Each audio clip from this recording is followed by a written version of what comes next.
payment acceptance.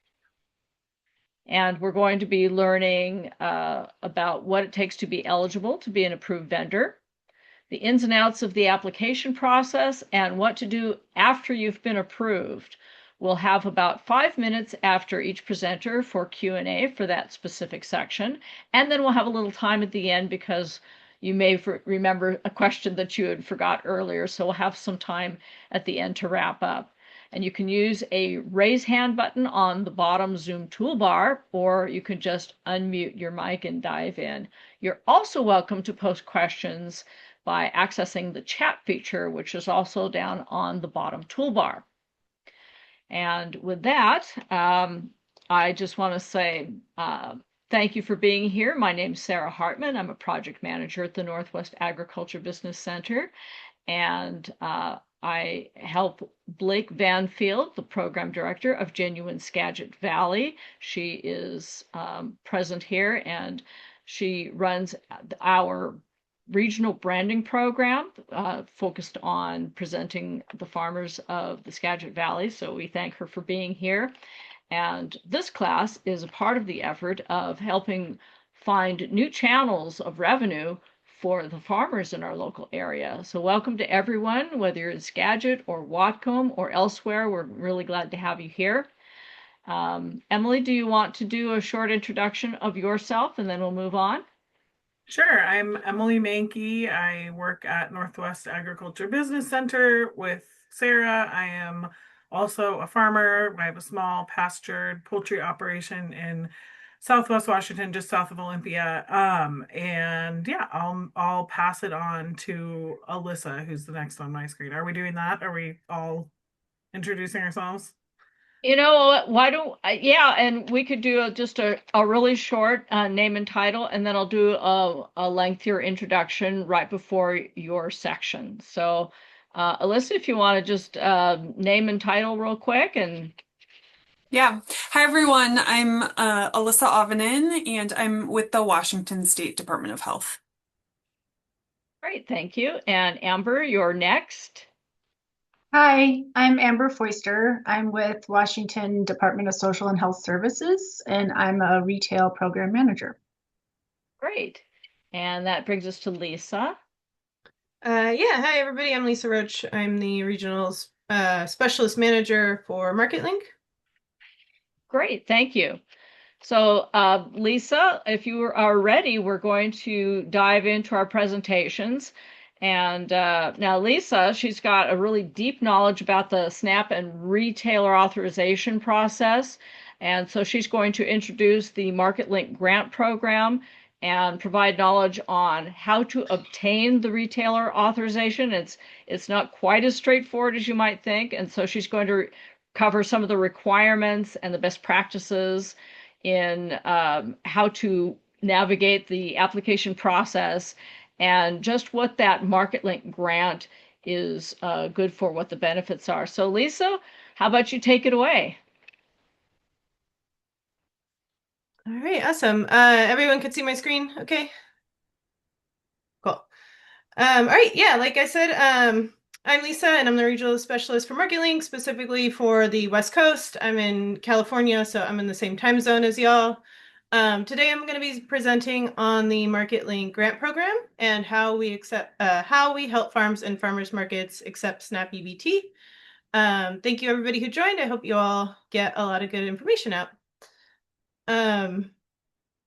So to start us off, here's a quick agenda of what I'll be covering. So first, I'll give a brief introduction into the MarketLink program and talk a little bit about our history and who we are. Next, I will go into our main grant, which is the MarketLink SNAP Equipment Grant. This is for in-person transactions. Then we'll move on to discuss SNAP authorization, what to expect during the application process, and then I will then touch briefly on our SNAP-funded equipment. But we also, of course, have Amber here to talk about the Washington State equipment after my presentation. I'll wrap up with a brief overview of our second grant, which is the SNAP Online Grant for accepting SNAP via an online store.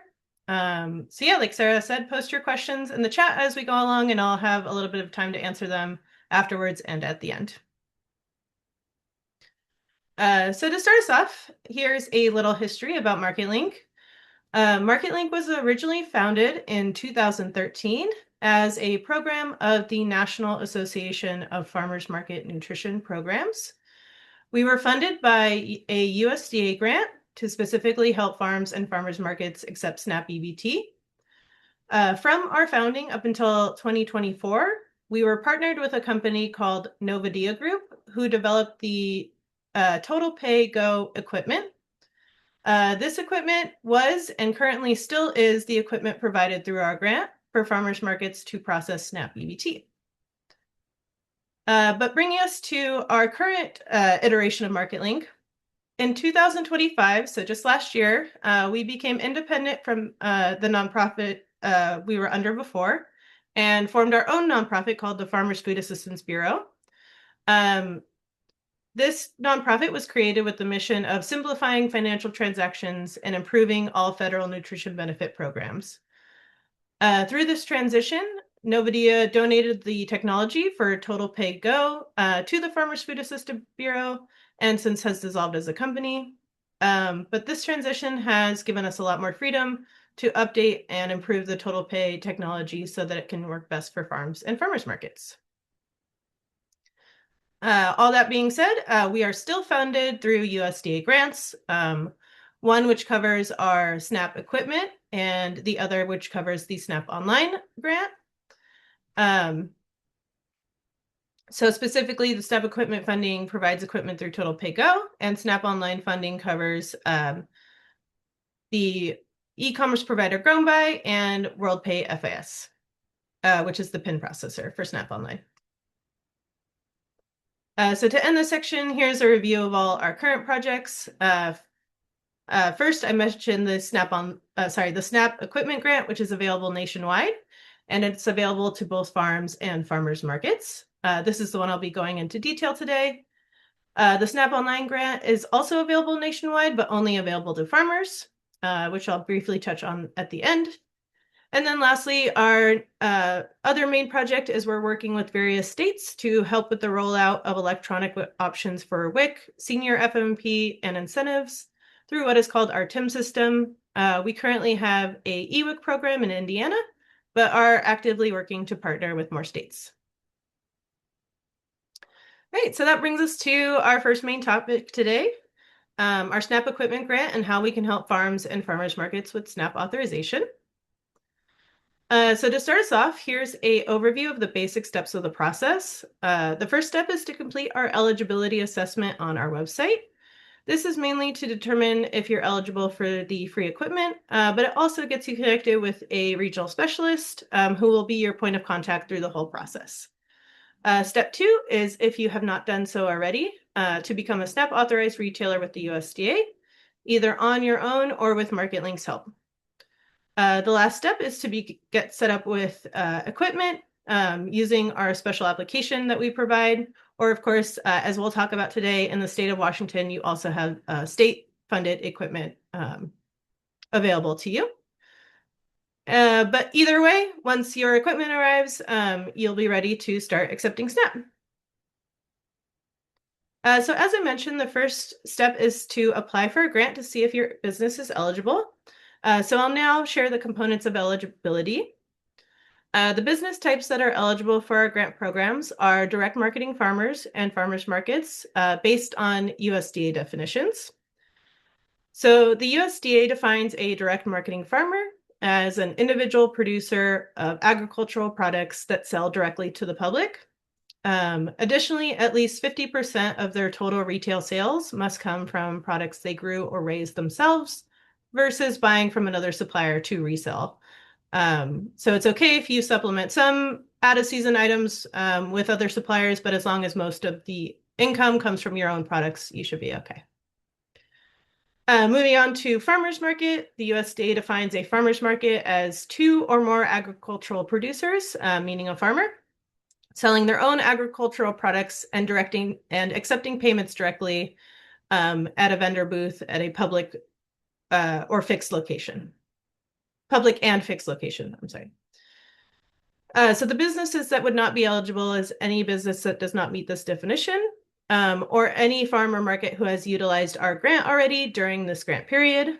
Luckily, we're still pretty new into this grant period. We were just renewed in October of 2025, but ultimately we can only provide equipment once per grant period.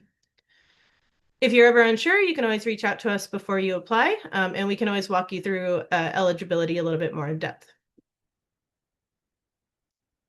So to end this section, here's a quick review of what our grant covers.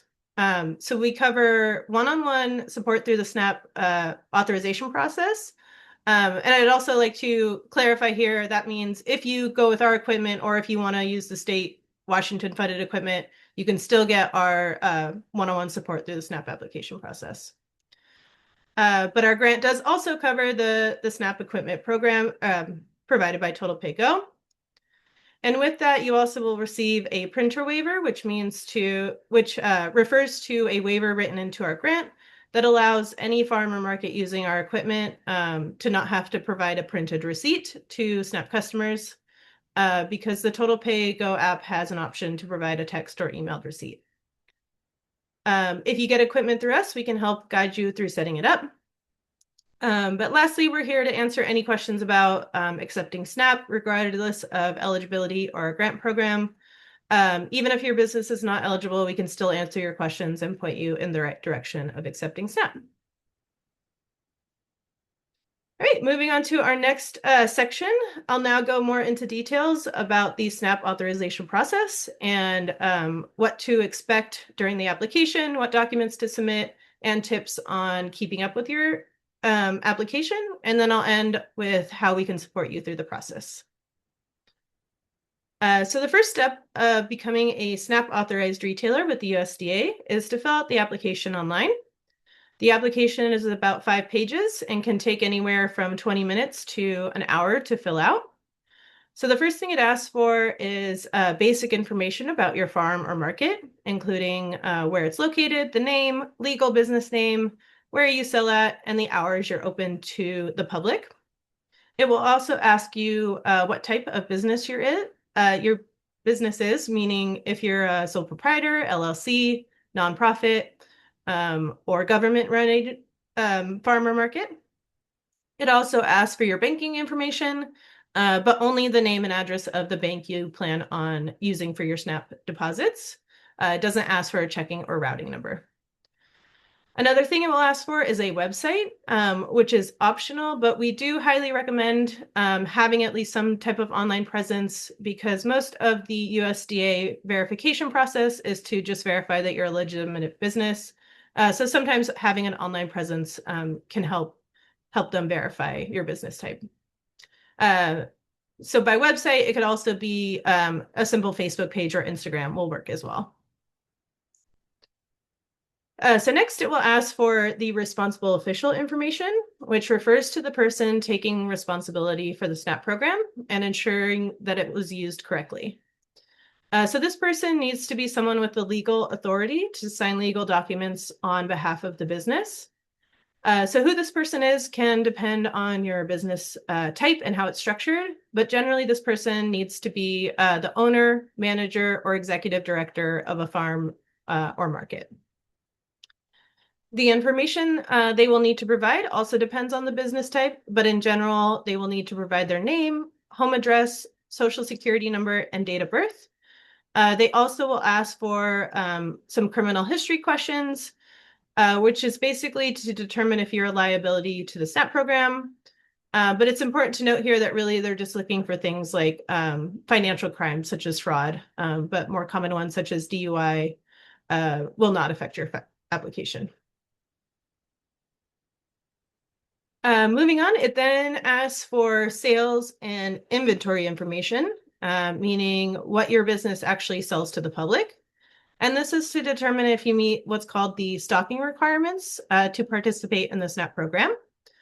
Basically, they're looking for how many staple foods you sell. And what the USDA considers staple foods are the foods that make up the majority of a person's diet.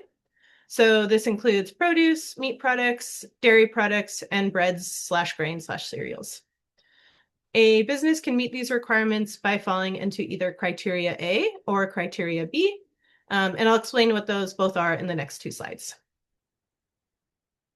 So currently, to meet criteria A, you need to sell at least 3 varieties of stocking units in all of the staple food categories. So by variety, they mean the type of food sold. So for example, an apple is a variety, but Fuji, Granny Smith, Pink Lady do not count as different varieties. They all count as just apples. And stocking unit means how the item is sold. So that means individually, by the pound, in a bag, box, package, etc.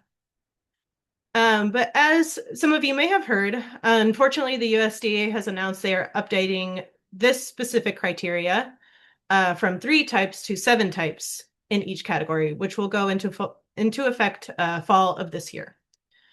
The good news is this ruling will likely not affect farms and may not affect most farmers markets, as they will still likely qualify in criteria B.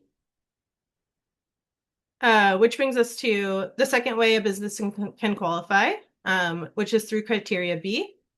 So this criteria is more about sales. And to qualify, you simply need to have 50% of your total retail sales come from any of the staple foods, where in criteria A, you need to have all the categories covered, so produce, meat, dairy, grains. Where this one, as long as any of those are covered by the majority of your sales, you should be okay. So direct marketing farmers usually meet this no problem, as they mostly sell produce. Produce is a staple food. But most farmers markets qualify under this category as well. This is why, if you'll see in the memos that the USDA has been sending out, they note that specialty stores will not be affected. That is because direct marketing farmers and farmers markets, as well as like butchers, bakeries, all fall under this category. So next, once you've completed your, once your inventory and everything is entered, your application should be ready to submit. And then once you've submitted your application, for your application to officially be complete, the last step is to upload what's called the supporting documents. So these are the documents to verify the responsible official that I mentioned earlier, to verify their identity and to certify your application. Again, what you need to submit will depend on how your business is structured, but these are the most common documents they ask for. They will ask for a photo ID, a social security card or verification, a signature page, and a business license if your city or state requires you to operate with one.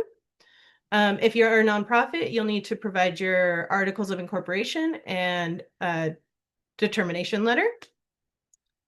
And then if you are a direct marketing farmer, we also recommend including at least one document that verifies that you run a farm, such as an FSA farm track number or a Schedule F or a business license that lists your business as an agricultural producer.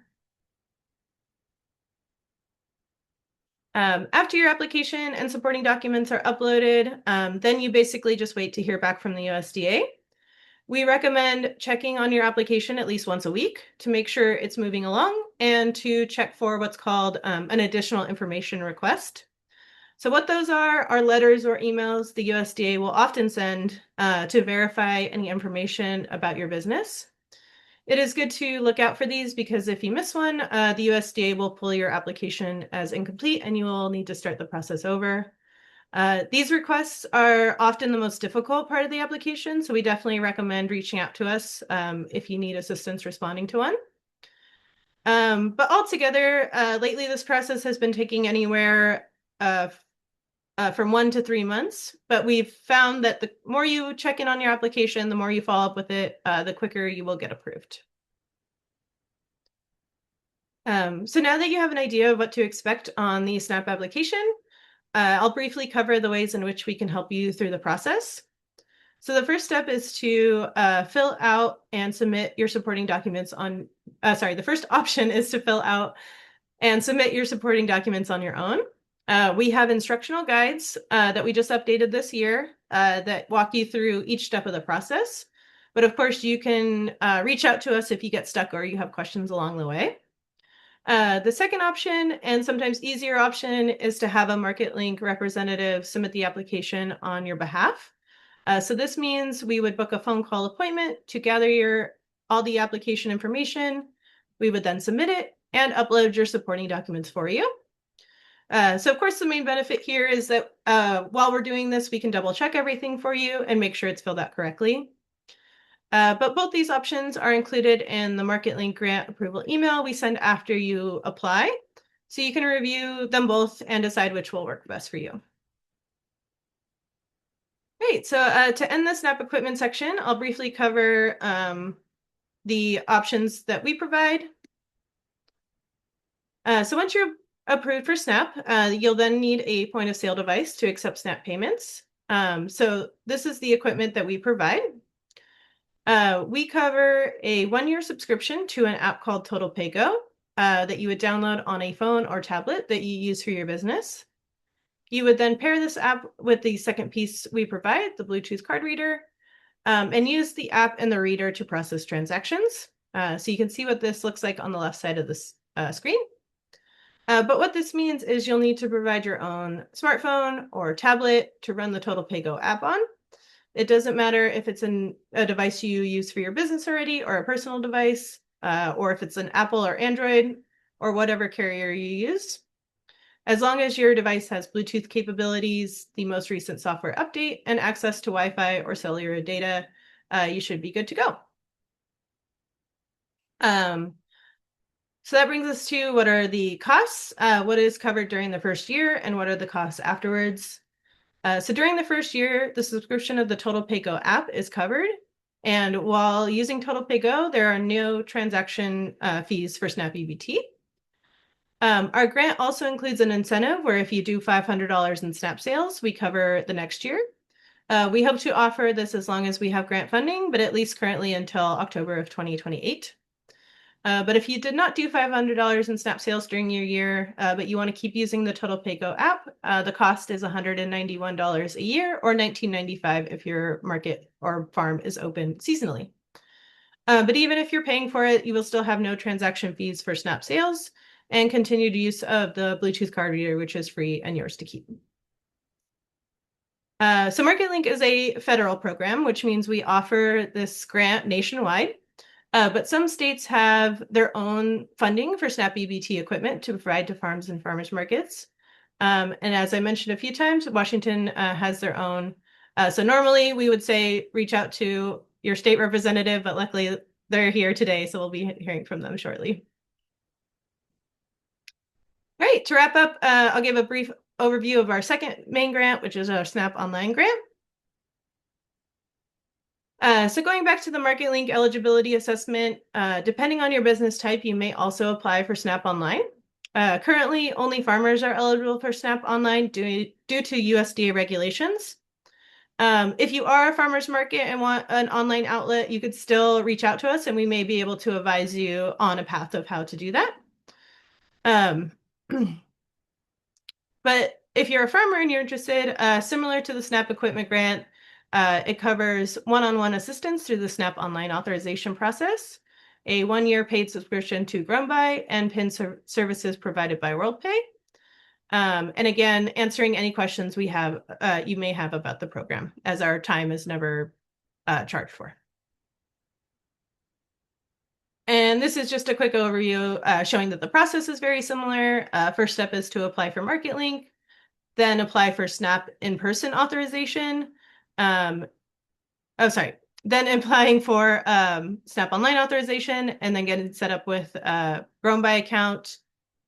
Oh no, I did get it wrong, sorry.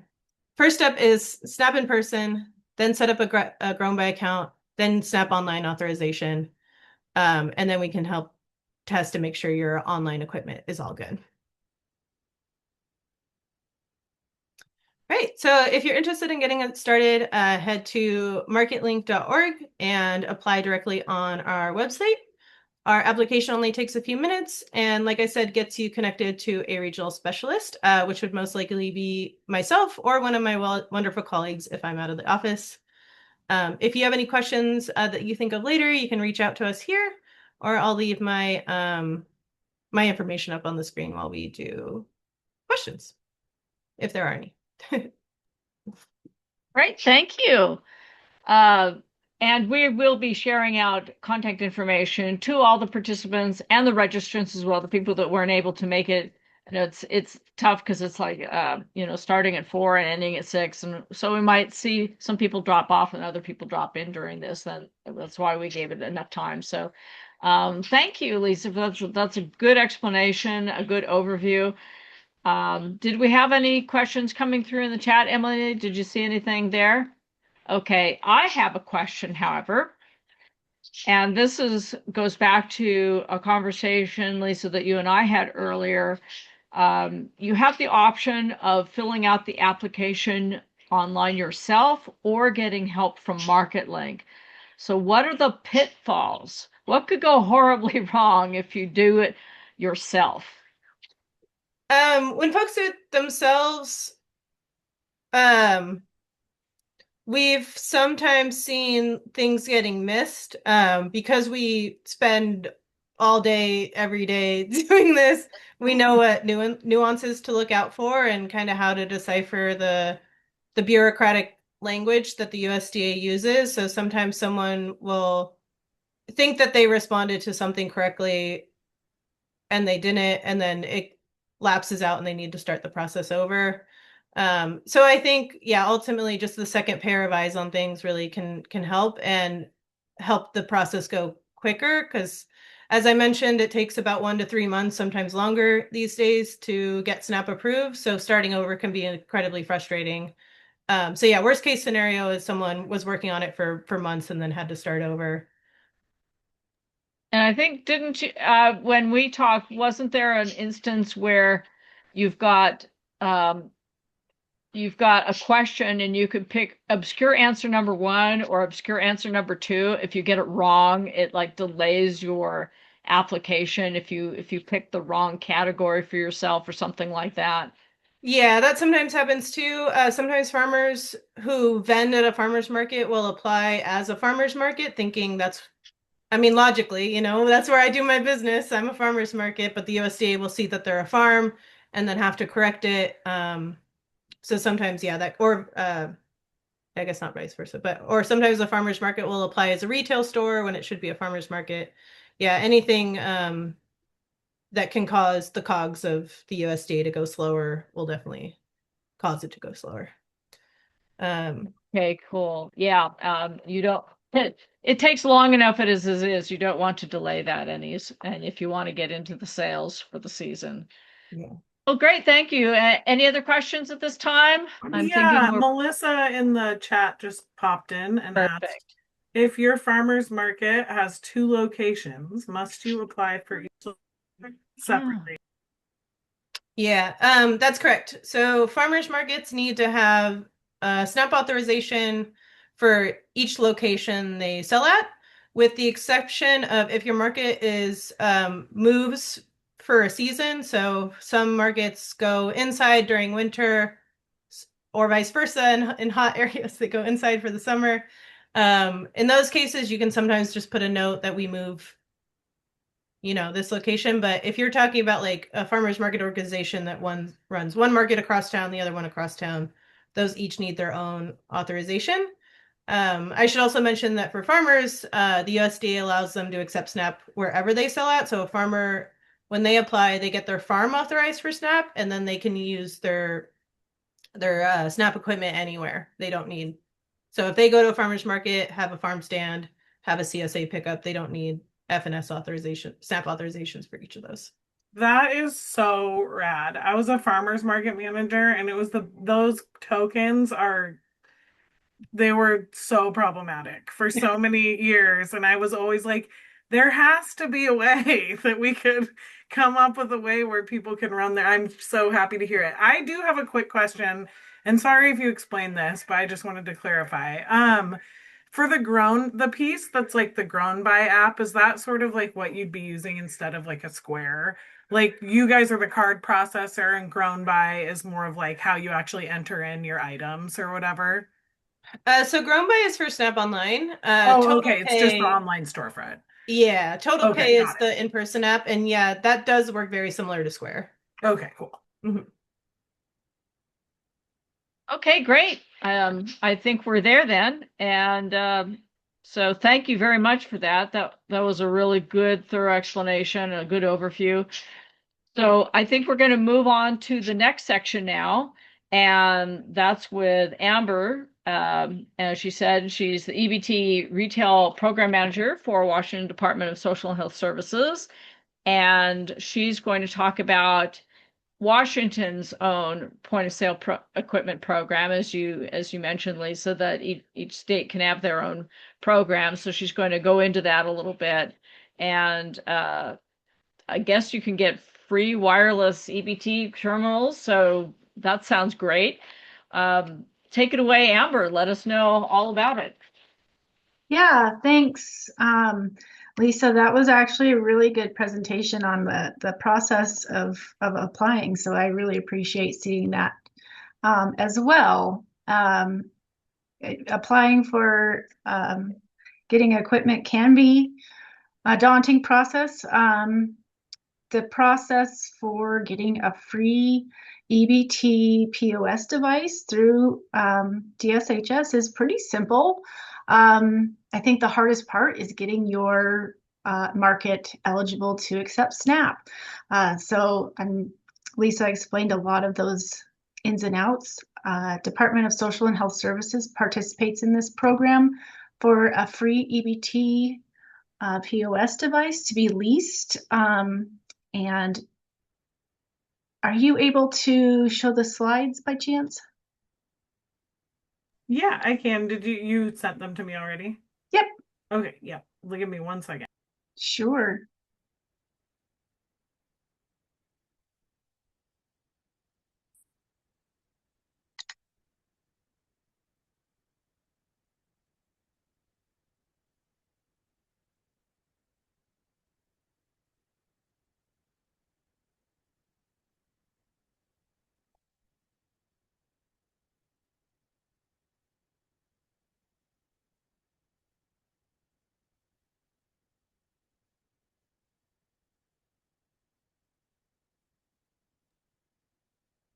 I could unmute myself and we can all listen to my budgies. There we go. Great. So, like I said, Department of Social and Health Services can provide a POS device free of charge to exempt markets.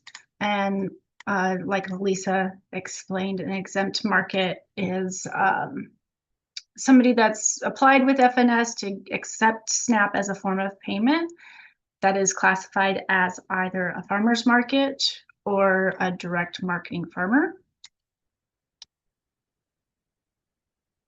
And like she explained, a farmer's market is 2 or more farmer producers that sell their own agricultural products directly to the general public or at a fixed location.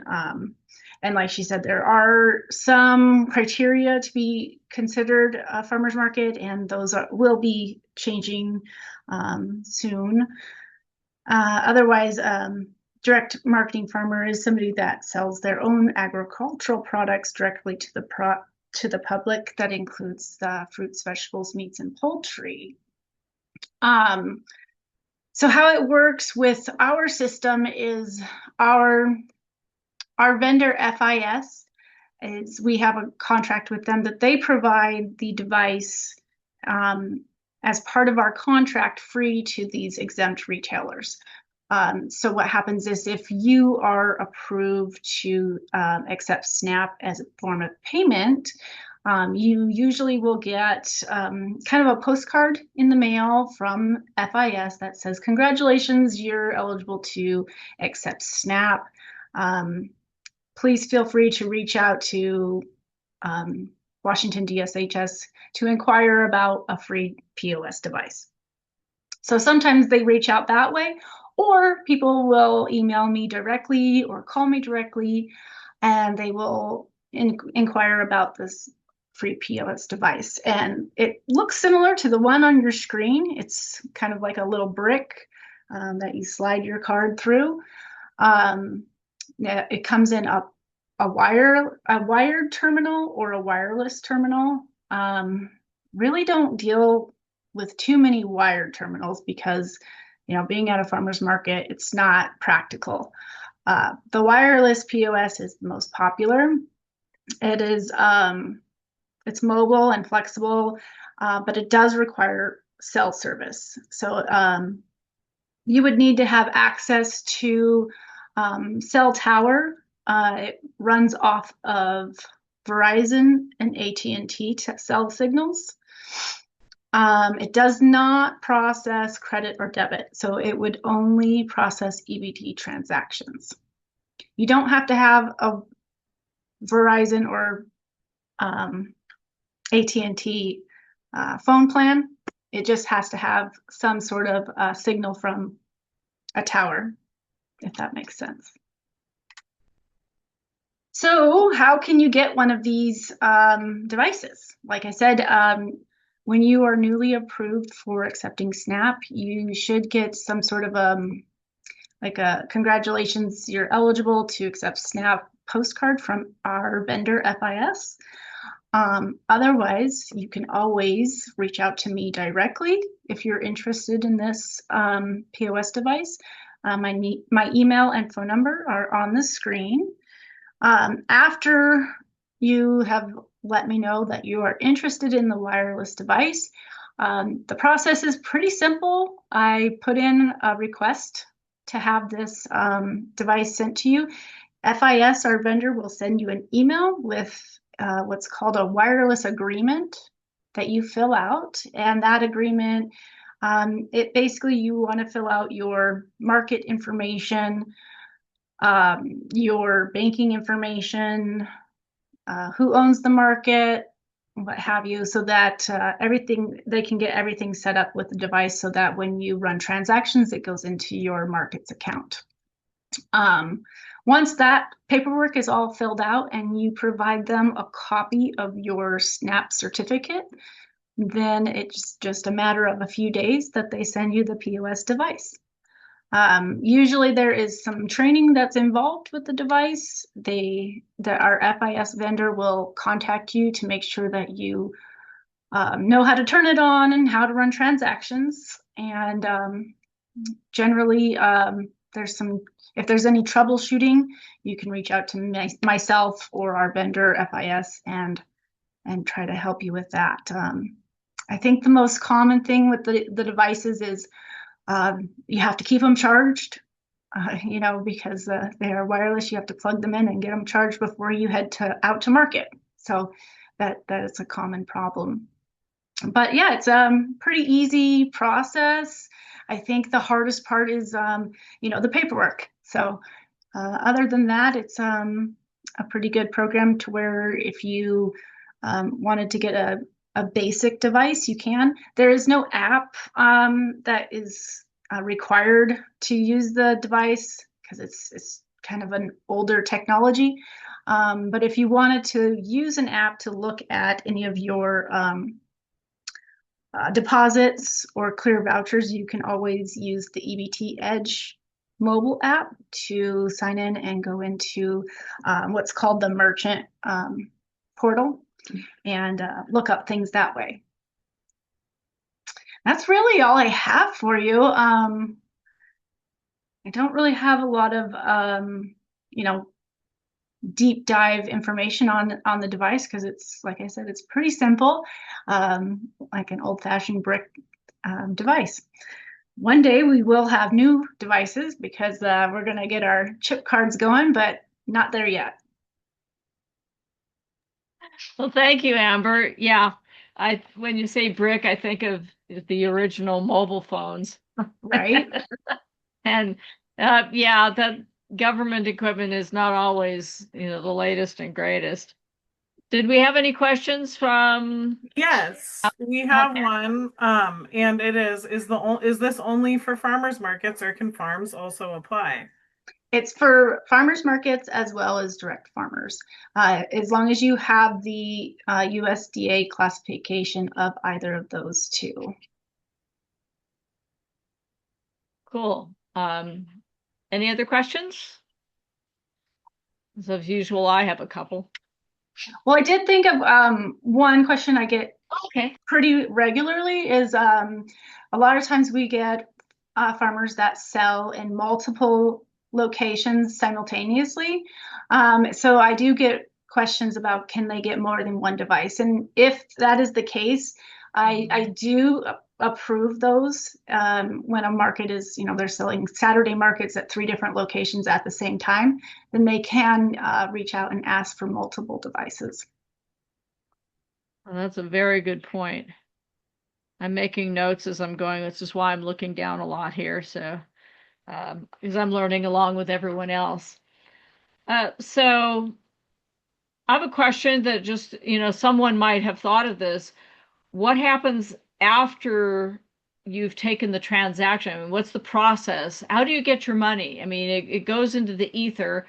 Can you explain how it's hooked up to the bank or how do you actually get the funds? Yeah, it's, magic.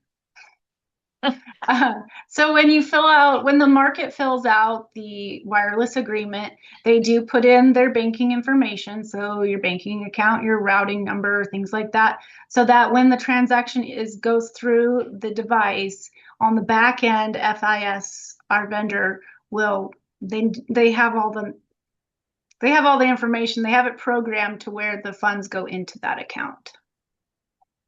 Okay, so it acts sort of like a debit card, essentially. It's the same kind of functionality, I would say. Yeah. Okay. And then it gets debited off of the client's account for their EBT card and yes. and their monthly balance. Their monthly balances, yes. So they can use if they have funds, if they have food funds and they want to use it as food, they can do it that way. If they don't have any funds, then the transaction would get denied, just like if you didn't have any money in your a bank account, kind of the same way. And I'm assuming there's a way that if someone has part of the funds for the transaction, but not all of it, that you can pay part with the EBT card and then switch over and pay the balance with cash or something like that. I have seen that, to where if they want to use their EBT, say they had a transaction that was $12 and they want to use $10 of EBT and $2 of their another form of payment, maybe give the market cash, something like that. Okay, so there is that a little extra bit of training that would have to happen with the farm stand staff on how to split that, but I imagine that's probably similar as if someone wants to pay part card and part cash like anything else. Emily's not her head. She has the farmer's market experience here. And as a farmer herself, we have a lot of farmers here. They disagree. Waitressing for years and working in waitressing. Yes, I that know is all an of those. essential Yeah, skill. just having to do partial payments for anything. There is one more question from Melissa Stewart, and it is, in Washington State, do we have to use this system or can we use another system? System you mean the device system, or? I will let Melissa answer, but I assumed that's what she meant. Melissa, if you're able to chime in and correct me, then. This free POS device is not required. If you wanted to go through a third-party vendor, I mean, you can do whatever fits your need. There's a lot of other options out there. This is just one way that we offer something that's free to exempt users and, trying to save a little bit of money. Yeah, the margins are not always fantastic. Can you what about the EBT Edge? Do you know anything about that? You mentioned that. Is it a free app that you can use? Where would you get that from? Do you have information on it? EBT Edge it's kind of the app that is for using this. Let's see, how do I explain it? So FIS is our vendor, And Mhm. FIS is also known as EBT Edge. EBT Edge is the app. So they have what's called the merchant portal, and you would just go in and download that onto your phone. There's no cost for that. And you can go into the merchant portal and look at your transactions, your deposits, if you need to clear some vouchers. I haven't used it myself, so having a visual, I don't have anything like that. Um, but you know, the EBT Edge app can also be used by the customers. So they have the card holder app, they have the agency portal, and then the merchant portal. So it's an all-around app that FIS produces so that people can go in and look at transactions that have to do with EBT. Okay, so it's not like another paid service or anything like that you have to sign Mm-mm. up for. It's No. just part of the whole, it's part of the toolkit that is involved with it. Yeah, and it's not required. You don't have to use the app to use the POS. They are not connected to each other. It's just one more tool to be able to look at what's going on with your market. Okay. And you mentioned people. So when I'm selling, I use Square, and there's a whole ritual in advance of every event of making sure that I've downloaded all the latest updates ad Mm. nauseum over and over again, make sure the device is charged. So I have to wonder how long, if you've got a long event, how long does the device stay charged? Should you bring a charging brick with you? Do you, or if does it drain quickly if you've got a lot of sales that day? Do you have You any know, information on that? I'm not 100% sure of how long they last. I haven't heard feedback on if you're using it a lot, if it drains the battery anytime soon. There is a car charging option on the device to where if you needed to charge it, you could plug it into your car and charge it that way. Or like you said, and what are those called? The little the external batteries that charge it up. Yeah, I've But got all kinds of things. Yeah. as they get older, they do tend to not last as long. The battery Uh, doesn't last as long. I have had some retailers reach out to me and ask if they could get a new battery, and FIS has sent those out. So that is an option, as well as if the battery is no longer keeping a charge or it's just not lasting long enough, that's an option as well. okay, yeah. That's something I know that Square will come out like with the next version of their device, and I imagine that at some point they'll have to come out with a new version of this one. But right now the option is to get a refreshed battery, because I know that the more often that you charge and drain down one of those batteries of certain generations, they tend to not last. They tend not to take the charge as well, and they don't last as well. Mhm. But having done plenty of markets myself, not just farmers markets, but that kind of thing, uh, the longevity of the battery charge becomes a thing. And so I would imagine you'd want to make sure you have a sufficient brick of some kind, a charging brick or whatever you've got, to get or just what I have also is like the Ryobi batteries. I have a bank of those that I take with me that's pre-charged, and I have the inverters. I keep swapping out the batteries all day long, Oh, and that's a you good can idea. plug it right in. So I imagine if this thing has got a like a wall plug or a USB plug or something like that, other than just the car charger. There's got to be some way of like plugging it into a wall. And Yeah. if you could do that, you could plug it into one of these Ryobi or similar battery banks. And that's how I manage it. And if I'm not going to be going back, if it's got a 3-day event or something like that, the farmer's market, you're probably not going to be doing that. You're probably going to be heading back to base every night, I imagine, because you've got produce. But if you do have like a remote opportunity of some kind, like you're selling, I don't know if it has to be fresh. I don't know if value added would be an eligible product to sell, but if you've got to be for an extended period of time, I would recommend having something like that if you're relying on these. So just tips from one who's been there. Well, thank you very much, Amber. That's a lot of good information about that and the mysteries of of EBT. Do we have any more questions? I'm not seeing anything at this time. I think we have.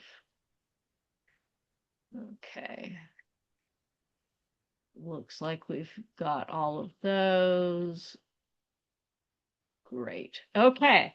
Well, very good. So let's move on now from the subject of EBT and SNAP to the subject of WIC, which is a very different program, but it's another way, again, of opening up a new revenue stream, another channel for folks, and to serve that wider community. So Alyssa, as she said, she's a program supervisor at Washington State Department of Health, and she's got a specialized focus on food systems and nutrition incentives, public health programming, and she is actually the supervisor for the WIC program, the Farmers Market Nutrition Program, and the Fruit and Vegetable Incentives Program, some of which I don't know if some will apply or not, but she can talk about those. And she is also a fellow farmer, so we always like to hear from the farmers. So take it away, Alyssa. Thanks so much for the introduction, and thanks for being here at like 4:55 on midweek when I know, yeah, my garden needs a lot of weeding. So, Yep. thanks for that introduction. So, like Sarah said, I'm here to share more about the WIC, and I'll also be sharing about the Senior Farmers Market Nutrition Program, or FMNP. Matt, Melissa, Celeste, not sure how familiar you are with this program. So if you already are a grower who's authorized, great. If not, I'm hoping that you're gonna at least take something out of this presentation today. Melissa, I see you use it, and Celeste, I see that you're unfamiliar. So great. Okay, so just a quick overview. What I'll go over today, I'll give you an overview of the program goals for the Farmers Market Nutrition Program and how the program is administered and how it works for a shopper or participant. I think it's helpful to kind of like see that on the ground. And then I'll also go over what the requirements are for growers. We call like farmers market vendors growers in the Farmers Market Nutrition Program. And then also how growers can apply if you're not already participating to the program. And then I'll also share some just best practices and resources for accepting the benefits. This is just a quick slide. We use a lot of different acronyms. I've been in government for 15 years and I tend to default to acronyms, which is so terrible. But I just put a couple on the slide. FMNP, like I said before, is the Farmers Market Nutrition Program. And we'll kind of go into this, but there's basically, that's an umbrella term for two different programs. The Senior Farmers Market Nutrition Program, which is available to older adults in Washington, and then also the WIC Farmers Market Nutrition Program, which is available to people who use the WIC program. WIC is another acronym. Hopefully many of you are aware of what WIC is, but it stands for the Women, Infants, and Children's Program. And then I think we've thrown around this term in the other presentations, but obviously I'm assuming everyone knows about USDA for many different programs that you might be participating in. So very briefly, what the Farmers Market Nutrition Program goals are really multifold. We want to provide nutrition information to WIC and senior participants, including how to store and prepare fruits and vegetables that they might get from local growers like yourselves. We also want to expand the awareness and use of farmers markets where consumers can buy directly from growers along with farm stands as well. And then, of course, we want to provide access to fresh, healthy foods, fresh, healthy, and nutritious foods to WIC and senior participants. And that's through cash benefits that we will talk about. Again, just some more kind of overview summary information. Like I said, the Farmers Market Nutrition Program, or FMNP, is really an umbrella term for two different programs, one that serves WIC clients and one that serves older adults. On this slide, you'll see that the WIC Farmers Market Nutrition Program in 2025 served about 17,000 participants across the state. And the WIC program is administered through the Department of Health. And then the Senior Farmers Market Nutrition Program, or SFMNP, has quite a larger reach. In 2025, they served almost 36,000 clients across the state. And when you total what those like food dollars and farmers market nutrition program dollars look like, that is funding, that's over $3 million of food funding that's going to WIC and senior participants and being used to purchase food directly from folks like yourselves. I will note here that we have seen a decrease in the WIC Farmers Market Nutrition Program funding in the last few years, along with a lot of other cuts that have been happening to food access programs. We have seen, unfortunately, a decline in the food benefits that we're getting from the USDA. But on the upside, in the last couple of years, there has been an increase in the amount of senior farmers market nutrition benefits that have been distributed to seniors. And that is primarily because the state has provided additional funding for that program. I mentioned that both DOH and then, sorry, I think in the last slide I didn't mention that DSHS oversees the Senior Farmers Market Nutrition Program, so things can get a little confusing. But I want to just make clear that for growers, you really will only need to work with Department of Health because we subcontract with DSHS to support administration and oversight related to farmers market nutrition program, growers, farm stores, farmers markets, etc. So what this looks like is they have a contract with us annually, and with that contract, we then go and accept applications from growers or from markets on an annual or biannual basis. We provide technical assistance and training to growers who are offering the program. And then we also do monitoring and site visits to make sure that the program is being operated to fidelity. And so DSHS's role in this, besides contracting to the Department of Health, is that they work with, for the Senior Farmers Market Nutrition Program, work with what are called the Area Agencies on Aging. That is a mouthful. Sometimes people call them AAAs across the state. And that's those are organizations that are helping older adults across all of our communities get access to different benefits. And that's where folks are signing up for the Senior Farmers Market Nutrition programs. I do want to just provide a little bit of information of like what qualifies not only us as growers, but also what qualifies people to be eligible for these programs. And I won't go into too deep of details. Emily, I think I sent you these slides and you can definitely send these out afterwards. But for Senior Farmers Market Nutrition Program, the participants that are eligible for that program must meet an age requirement, so be 60 or older, or 55 and older if they're Native American or Alaskan Native. And then they also must meet an income requirement, so be below 185% of the federal poverty level. And these are all rules that are coming from federal rules.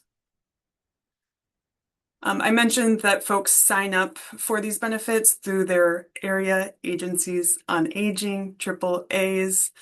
And for seniors, they're able to get an $80 benefit once per season. So folks are getting signed up for these benefits right now, and they'll be able to start using them June 1st. So if you accept WIC and senior FMNP, you might start to see them next week.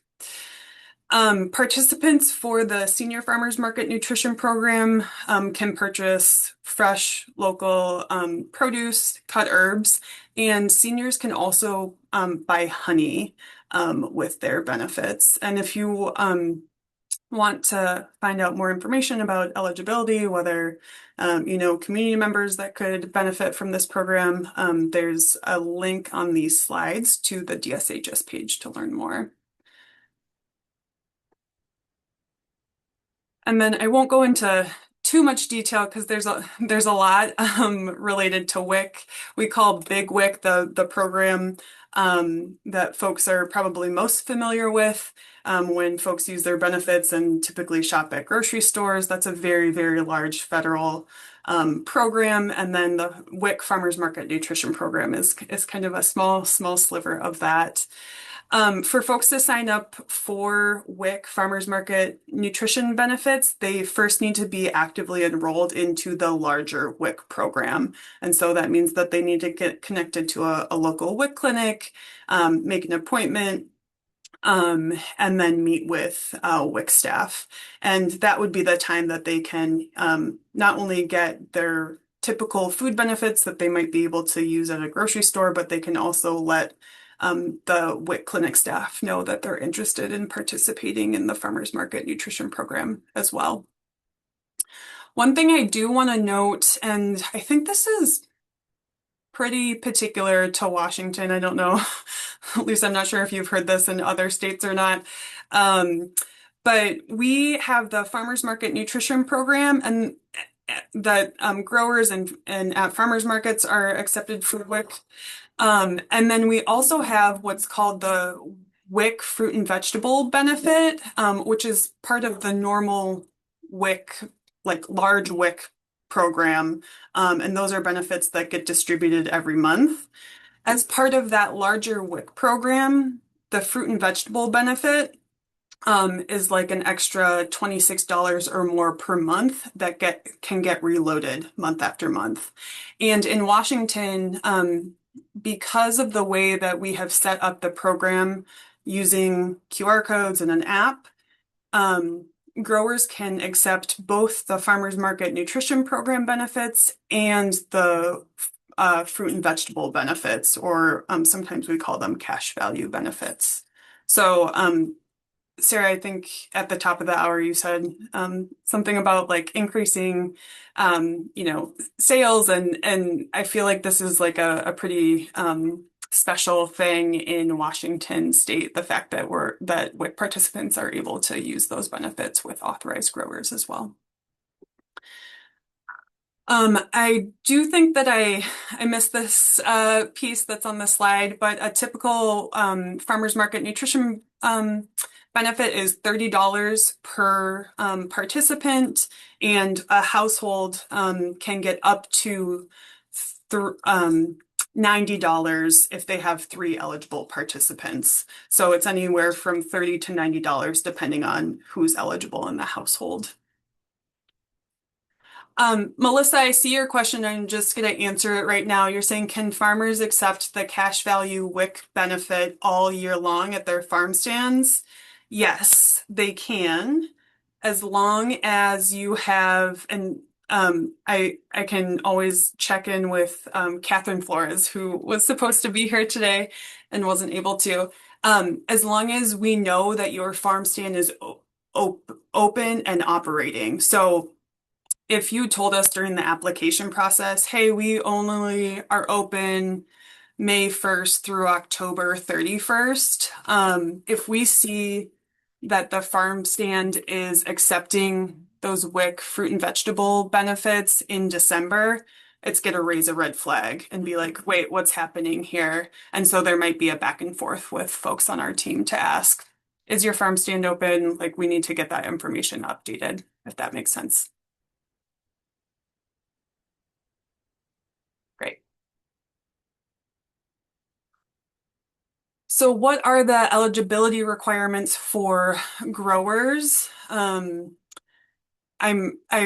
a lot on this slide, so I'll go over each point. But first and foremost, this is intended to support local agriculture. So growers who want to apply must grow at least a portion of what they're selling. So they can't just be total like wholesaling someone else's fruits or vegetables. Because the program uses an app, there's also the requirement that a person or a grower has access to a smart device, whether that's a phone or a tablet, so that they can scan a QR code. And then similar to, I think what maybe Lisa or Amber were saying, have reliable access to cell signal or Wi-Fi.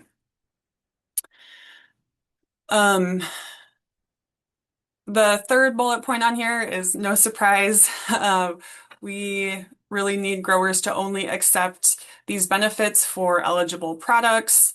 So that's, again, the fresh fruits and vegetables and cut herbs. And then for the Senior Farmers Market Nutrition Program, you can also accept these benefits for honey as well.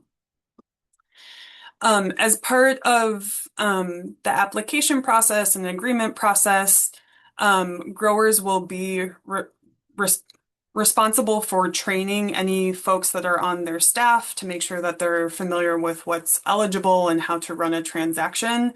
And that's all laid out in kind of our grower agreement and then subsequent training that folks on our FMMP team do. I'll also just share requirements for a farm store, very, very similar to what the kind of grower requirements are. And just for I always get this confused because I call farm stores farm stands, and that's a no-go in farmers market nutrition world.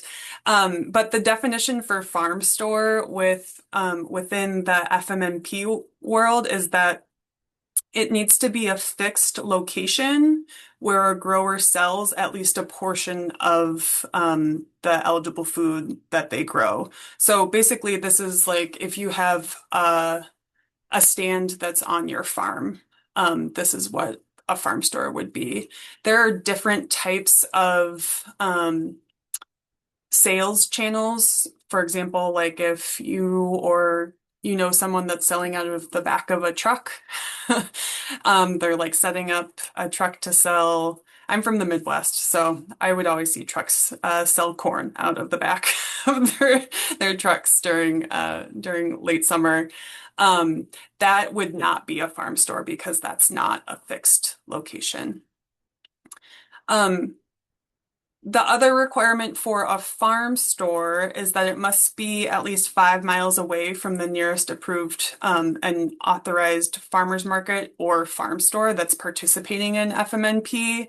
And one of the reasons for that is that really the farmers market nutrition program, it's in the title of the name, is to really hone in and supporting farmers markets.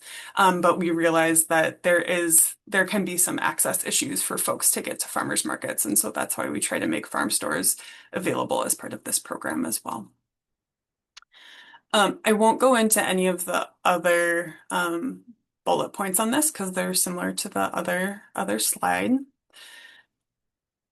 And I think I've gone through this already, but just what are the eligible foods? Like I've said, those are going to be locally grown fruits, vegetables, and cut herbs. And then honey also counts for the senior program.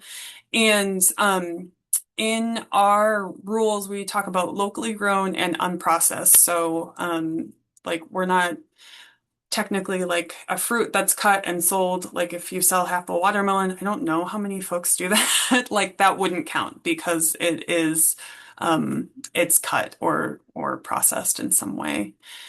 And then what locally grown means is that it's grown within the state of Washington or grown along border counties in Idaho or Oregon. So there are growers, for example, in Multnomah County that might come and sell at the Vancouver Farmers Market. I think I was just talking to the Vancouver Farmers Market manager last week about that. And then, like I said, I've said multiple times, honey is an allowable, eligible food for the Senior Farmers Market Nutrition Program. WIC participants cannot use their WIC card to buy honey through authorized growers. And if they want to buy honey, then they would need to use a different payment type. So I think, Emily, you were asking about different tender types for these types of transactions. So they would need to split these transactions up if they wanted to buy honey or any other non-eligible product. Like I'm looking at your question and just going to answer it on the as I'm going through. So would farm stores that are not staffed, i.e. they accept, correct. So farm stands, stores do need to be staffed. And I think one of the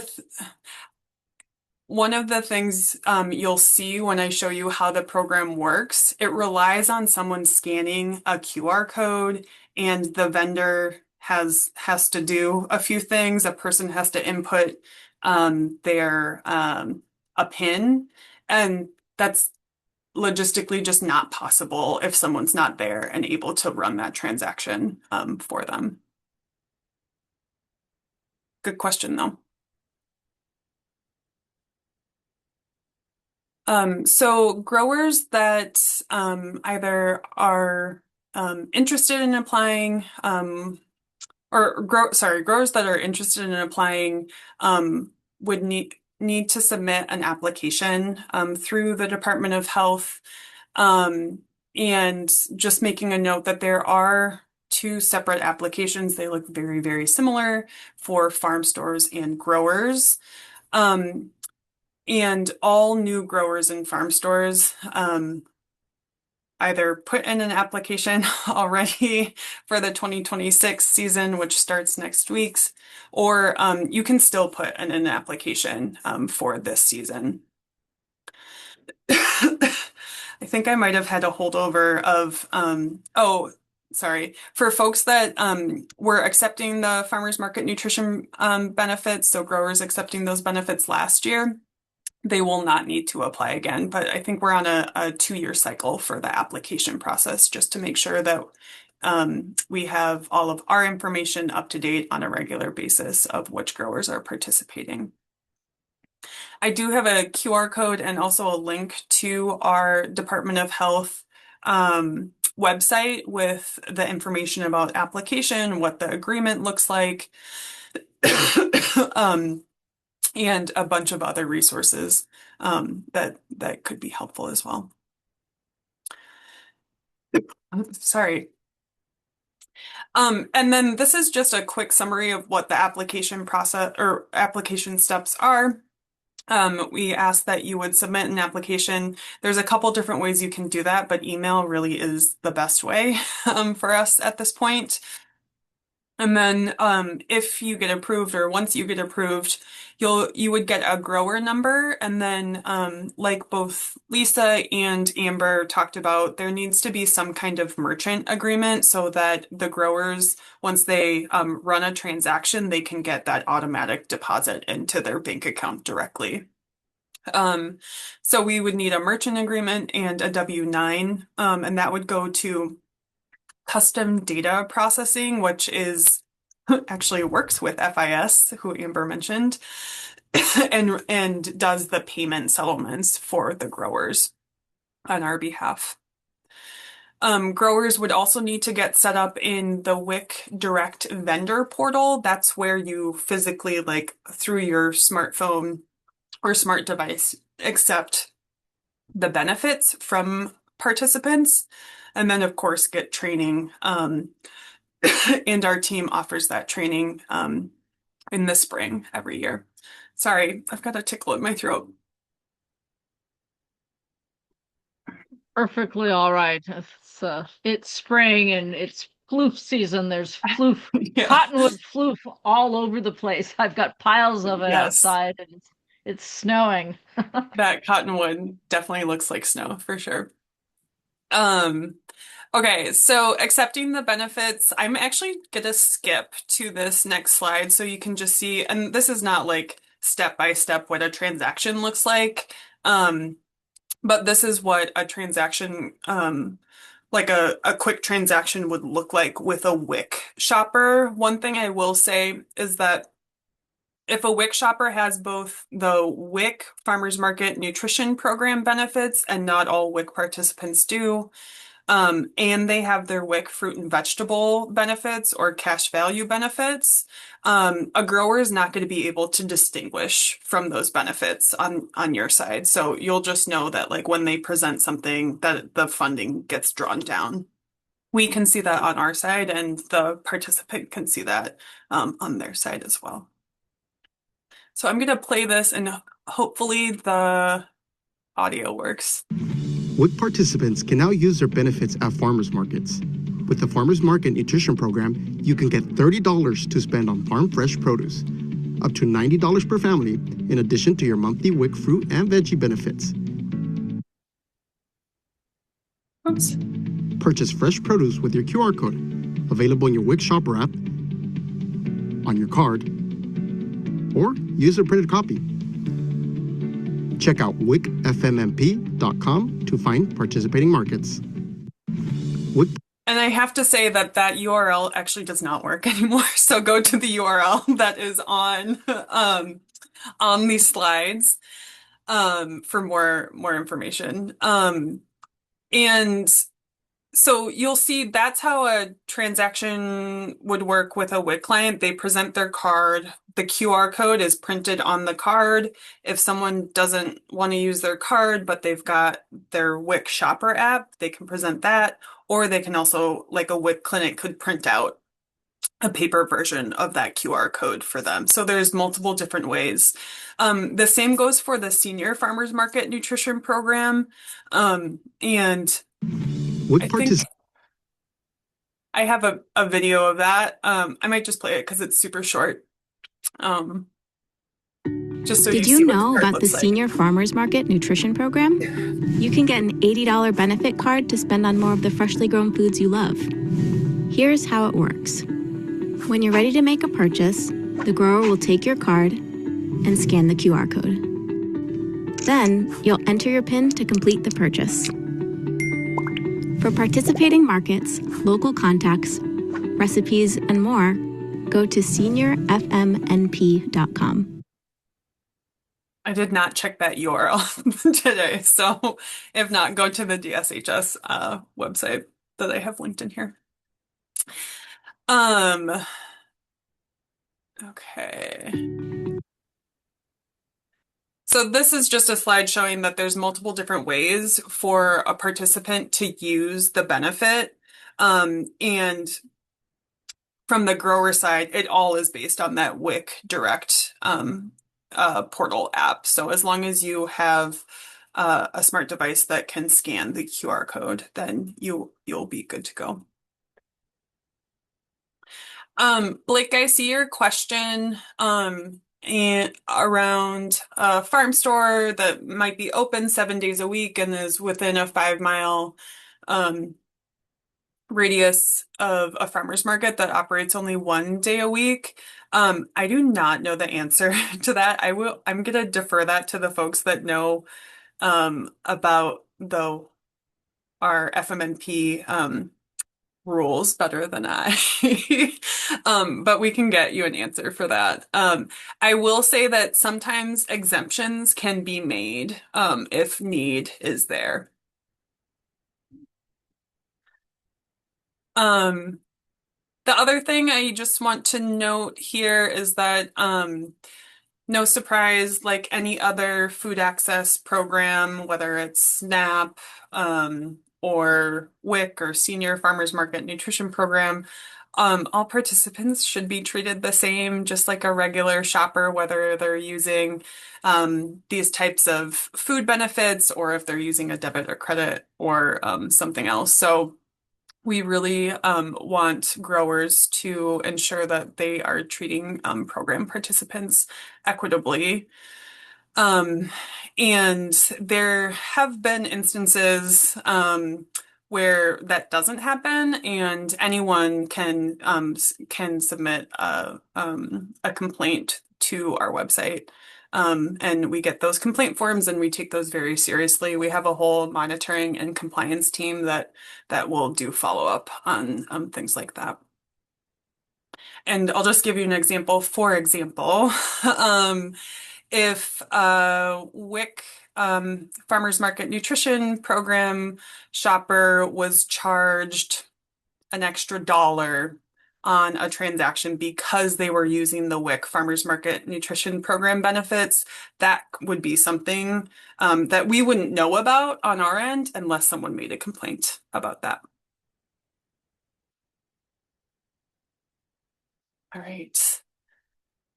And then just the last slide here are some additional resources. We do have a monthly newsletter that the team pulls together, and the audience for that includes growers and farmers markets, along with some staff from our WIC clinics, and the senior agencies sign up for that as well. So it's kind of nice for everyone to see some of the same information. And then we do have a website that I mentioned. Sorry, I don't have a shortened URL for that right now.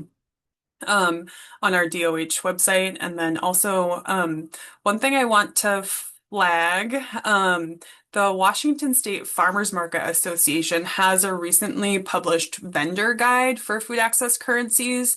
And it does walk through like the steps for like very, very detailed steps of how to apply for this and other food access programs. So just encourage you to take a look at that. I think they posted it maybe in February, so it's as up to date as it can be. Okay, that's what I've got. We did have a follow-up question. Yeah. On the chat. Whoops. Oh, I just messed up with my slide bar there. Where'd it go? It was on, as for the 5-mile rule, what types of stores are used as a criteria? If it's grocery stores or or C stores, so convenience stores. So the 5-mile criteria, yep, the 5-mile criteria would be for other FMNP authorized farm stores or FMNP authorized farmers markets, but it wouldn't look at like grocery stores or convenience stores. Okay, great. That helps. Any other questions from anyone? I will pipe in and just say Colleen Donovan, the head of the WSFMA, sent me an email with this is way above the character limit, but she sent me like every resource they have available for all of that. And so I will include that in the chat here, and then I will additionally send that out with all the other resources. Yeah, we'll have a summary of everything for everybody. Yeah, we might even have to do a web page for producers, but pick and choose what is, and maybe you're a farmers market manager and a producer, or you can share it with someone at your farmers market. And actually, I have another question. I'm so sorry. I'm filled with questions. Are all of these materials in Spanish as well? And like, if we go to the website, if I'm going to send some growers with farm stores, they can access everything in Spanish? Yeah, we've got a Spanish website for the Farmers Market Nutrition Program. And I think every single resources that we've got posted on there is also in Spanish. Okay. Thank you. Yep. Well, to follow up on that, Blake, that was going to be one of my wrap questions, is the resources in other languages for vendors to sign up, as not just for clients, but what kind of support there is. And I'll let everyone answer that when we get down to that piece. And let's see, And we have another question up here. yeah, Celeste asked, so if you were a farm store, would you go to a specific resource to see if there is another FMNP store nearby before applying? Blessed, I love that question because I asked our team that question and I think I stumped them. I don't think that, well, we do have the current authorized list of farmers markets and farm stores on our website. It's not the easiest thing to sift through. So I think the best thing would just be to email the FMMP team at doh.wa.gov email and say, here's my location. Am I within a 5-mile radius of another FMMP authorized farm store or farmers market?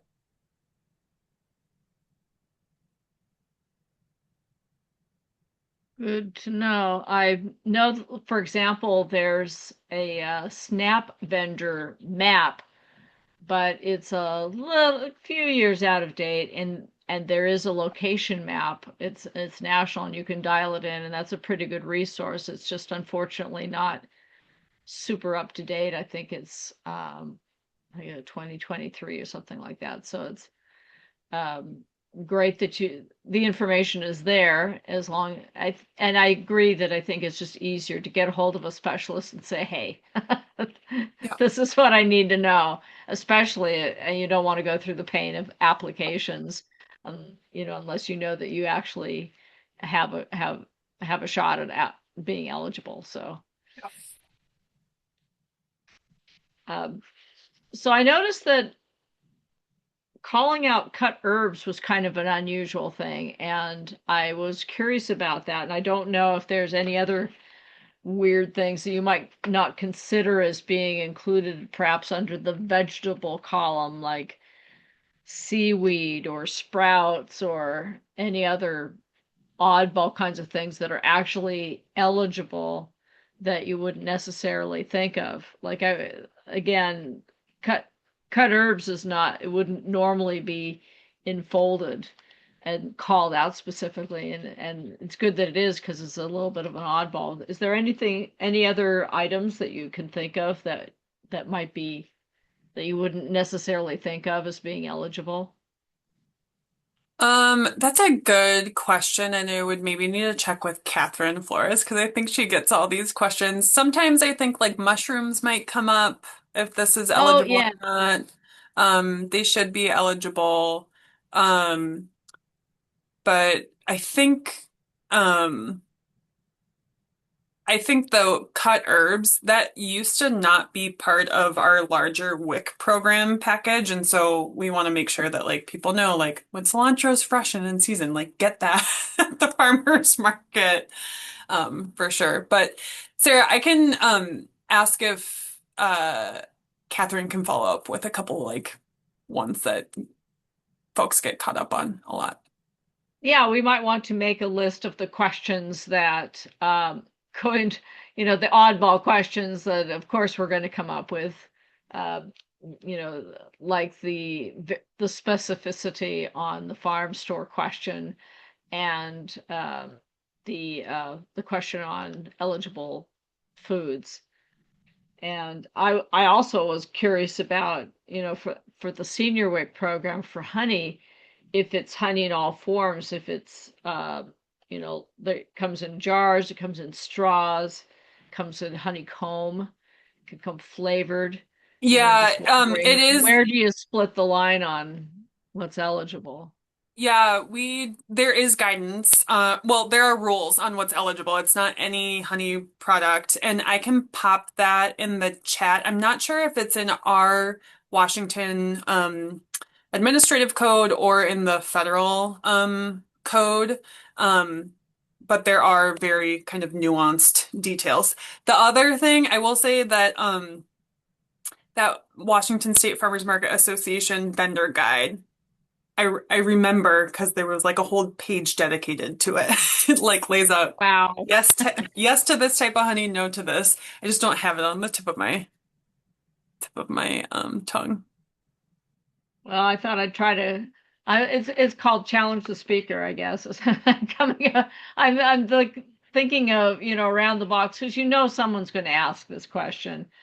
And another question I had was, so it looks like to accept WIC, you need to have a smartphone, something that will Some kind recognize of, a QR yep. code. So a smart device, whether that's a smartphone or some folks use a tablet at the, like day of market or wherever they're accepting the benefit. I will say, so that changed, I think it was in 2023. There used to be paper checks that were like clients would use, participants would use.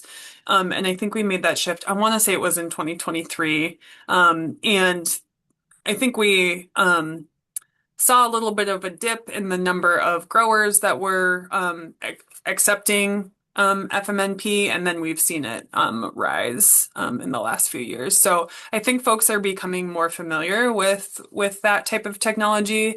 And if any of you were accepting those WIC checks before, you know that you like had to go bring them to the bank. And like, I don't know about you, but during market season, I'm like, I want cash flow and I don't want to take 2 hours to go to the bank.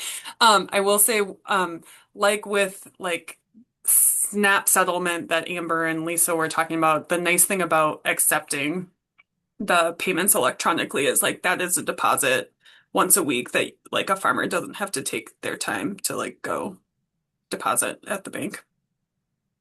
So if you're using your smartphone or your tablet to do both WIC and SNAP, because they're different programs, I'm just kind of wondering if you have had any comment about switching back and forth and do you have to log out of this and log into this, and how clunky is it to take both of those programs on that one device? Yeah, I do think it does take time. It's not the most seamless. It's not like not all contained in one app, unfortunately. Yeah. So especially when folks are using multiple forms of food access currencies, SNAP and WIC or Senior Farmers Market Nutrition Program, it will take time.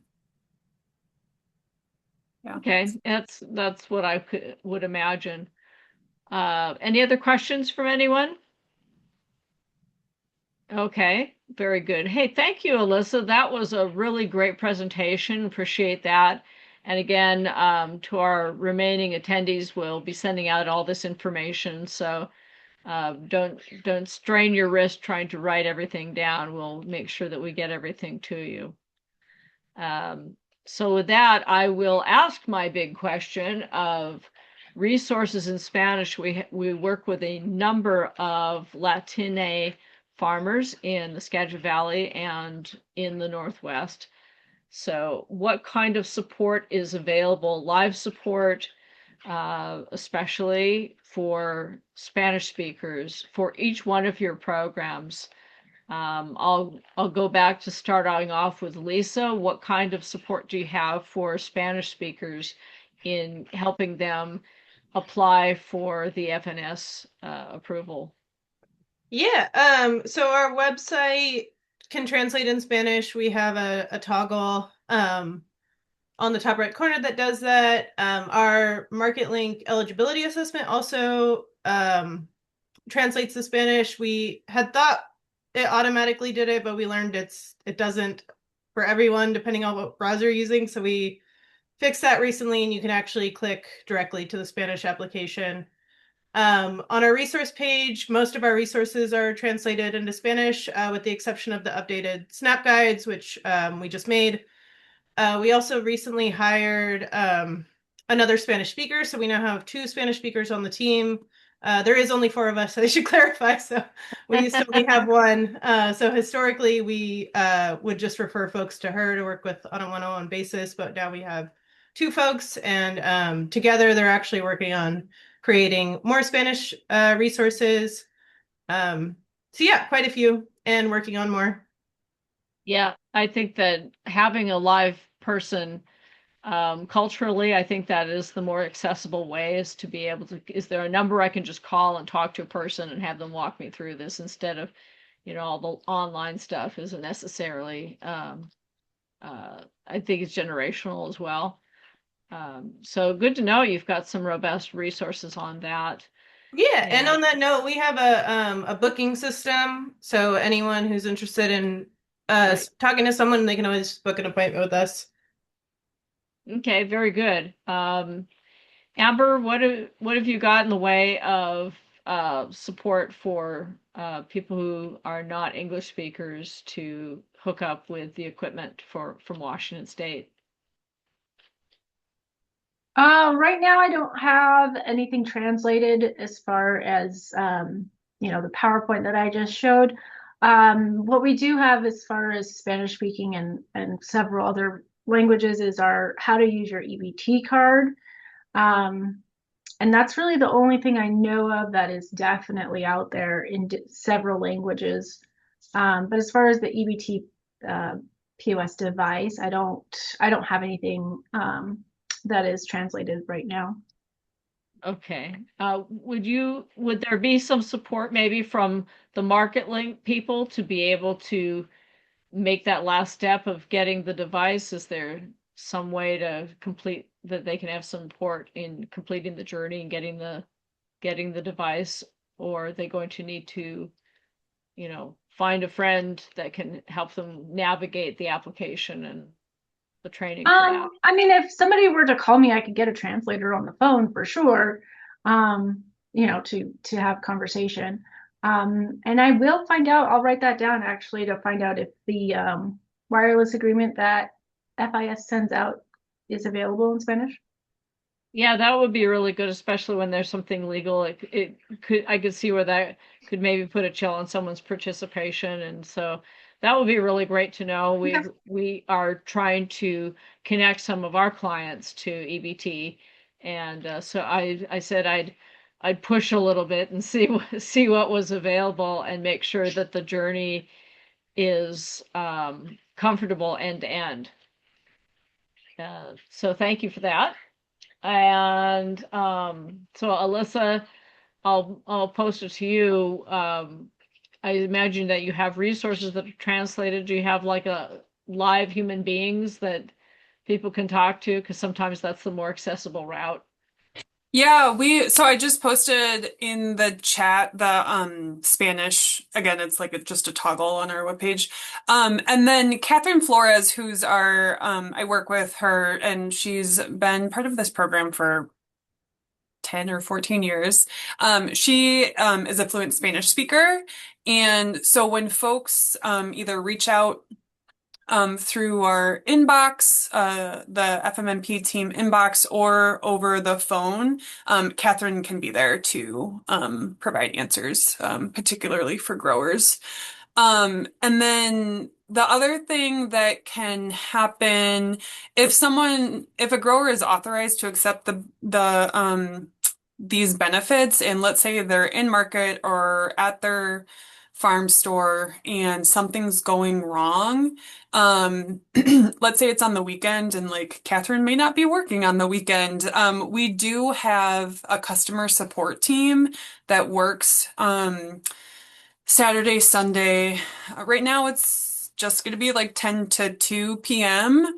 And many of them are Spanish speakers. So typically it's participants that are calling in saying, hey, I forgot my PIN and I need to get it reset. But growers can also call in there. And if the question is kind of too technical for our customer support bilingual speakers to address, then they would then forward it to someone like Catherine on our team to like take care of that on the weekend. Okay, fantastic. Thank you. And you'll have time to think about this, and when you send whatever materials you have back to us, if you have any more information about that comes to light, we'd be happy to share that out. And I'm going to pass it through our Latino Business Development Program. And we've got a couple of Spanish speakers on staff that are specifically can funnel the information to our local community. So thank you for that. All righty then. Well, it's 1:45, and I believe we've answered all the questions. Thank you to everyone. Thank you for the people attending, the farmers. Thank you to the speakers. Some really fantastic information. We've got a really robust information package now that we can send out to everyone. And I look forward to hearing tales of people newly signed up for these various programs. Really appreciate your time. And anyone have any closing words? I just want to thank you, Sarah, and Northwest Agricultural Business Center for the work that you guys are doing across Western Washington. So thank you for facilitating this. Absolutely. And thank you, Emily, for your steadfast technical support. And Thanks you to know, Alyssa it takes a team. and Lisa and Amber. And Lisa, I'm going to be hitting you up for my farm, because now that I know that we can take our own EBT payments at the farmers market, that is such a game changer. I'm so excited. Awesome. Yeah, happy to. Yeah, totally. All right. Well, with that, I will say everyone have a fantastic evening, and we'll be in touch very, very soon. Thanks again, everybody. Thank you. Take care now. Thank you. Bye.